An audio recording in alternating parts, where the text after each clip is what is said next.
मेरे मेंटोर, सभी को जय बद्री विशाल। जैसे अभी सर कह रहे थे कि जिंदा दिली के साथ जीना है, तो ध्यान आ रही थी वो लाइनें कि जिंदगी जिंदा दिली का नाम है, मुर्दा दिल क्या खाक जिया करते हैं। हमारी सुबह की ये जो शुरुआत होती है प्रातः की इस पावन बेला में, हमें जहाँ से एनर्जी लेनी होती है। जैसे हमारे शरीर को रात भर सोने से रेस्ट मिला है और हमारा शरीर अब पुनः आने वाले 18-20 घंटों के लिए तैयार हो रहा है, क्योंकि फ्रेश हो चुका है। इसको जितना रेस्ट दिया जाना था दिया जा चुका है। अब हमारे धीरे धीरे मन के भी कपाट खुल रहे हैं, बुद्धि के भी कपाट खुल रहे हैं। और इसके बियॉन्ड में जो हमारी सोल है, जो ये आत्मा है, जो ये एक चेतन तत्व है, ये अपने मूल से, यानी कि जहाँ से जिसका ये अंश है, जैसे कहते हैं कि ईश्वर अंश जीव अविनाशी, चेतन अमल सहज सुख राशि, सो माया बस भयो गुसाई, बंध्यो कीट मरकट की न्याय। कि ये जो आत्मा सोल, ये जो चेतना है, जिसके कारण, जिसकी शक्ति से मैं बोल भी रहा हूँ, देख भी रहा हूँ और हम सब सुन भी रहे हैं। और हमारा ये शरीर पूरे दिन भर कार्य करता है। ये चेतना अपनी परम चैतन्य से, जिसका कि ये अंश है, कहते हैं ना ईश्वर अंश जीव अविनाशी, ये जो जीव है ईश्वर का ही अंश है। चेतन इसका गुण है, चेतनता। अमल, इस पर किसी प्रकार का कोई मल नहीं लगता। और सहज सुख राशि, इसका गुण जो है वो सहजता भी है और सुखी रहना भी है। लेकिन कह रहे हैं कि सो माया बस भयो गुसाई, बंध्यो कीट मरकट की न्याय। इसको माया के वशीभूत होकर के, क्योंकि ये मायापति को नहीं जानता। जिस मायापति की ये माया है, उस मायापति को जानना भी बहुत जरूरी है। जैसे अभी सर अपनी बात कह रहे थे,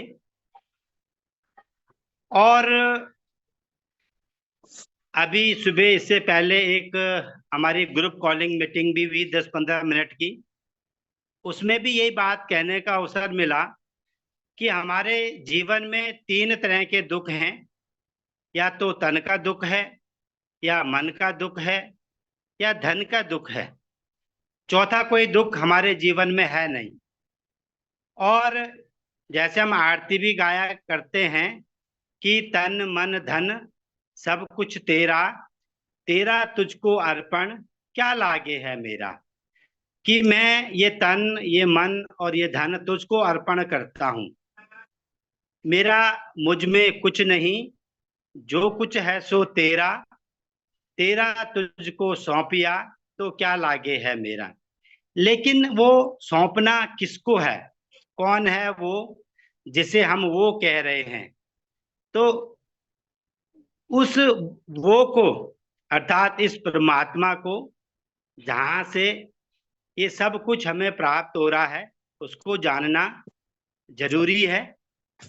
और उससे ही हमारे तन मन और धन के जो कष्ट हैं, जो दुख हैं वो दूर होते हैं और सदा सदा के लिए दूर होते हैं। कहते हैं कि जे सुख को चाहे सदा, तो शरण राम की ले। कि अगर सदा के लिए सुखी होना चाहता है, कुछ घंटों के लिए, कुछ दिनों के लिए, कुछ महीनों के लिए नहीं, या केवल इस जन्म के लिए नहीं, हमेशा हमेशा के लिए। क्योंकि आत्मा यानी ये सोल, ये चेतना तो अजर है, अमर है, अविनाशी है। ये कभी जन्मती नहीं, तो ना ही इसका कभी मरण होता है। ये निरंतर अपनी यात्रा करती रहती है, और इसकी यात्रा किस तरह से हो, किस तरह से आगे बढ़े, वो भी सारा इंतजाम हमें इसी मनुष्य देह में रहते हुए, इस मनुष्य शरीर में रहते हुए ही करना होता है। जैसे अभी बहन कह रही थी कि मैं दुबई जाने की तैयारी कर रही हूँ, और मैं वो फील जो है ले रही हूँ। तो वही तैयारी हमें यहाँ इस मनुष्य जामे में रहते रहते भी करनी है, साथ ही साथ इस काम को भी करना है। क्योंकि हमारा जो एनर्जी का स्रोत है ये परमात्मा ही है। तो जैसे हम बचपन से सभी ने पढ़ा है कि दुख में सुमिरन सब करे, सुख में करे न कोई, और जो सुख में सुमिरन करे तो दुख काहे को होए। कि तन का दुख हो तो परमात्मा को याद करते हैं, मन का दुख हो तो परमात्मा की तरफ दौड़ते हैं, और अगर धन का भी दुख आता है, धन की कमी आती है, परेशानी आती है, कहीं कोई कर्ज सर पे चढ़ जाता है, कोई रोजगार नहीं होता है, तो भी हम परमात्मा की तरफ भागते हैं। अब यहीं से हम अनुमान लगा लें कि जब भी हमें तन का कोई कष्ट, कोई रोग, कोई परेशानी, कोई लाइलाज बीमारी किसी को अगर होती है, तो परमात्मा की तरफ क्यों भाग रहा है? क्योंकि जाने अनजाने में परमात्मा के अलावा और कोई सहारा नहीं है।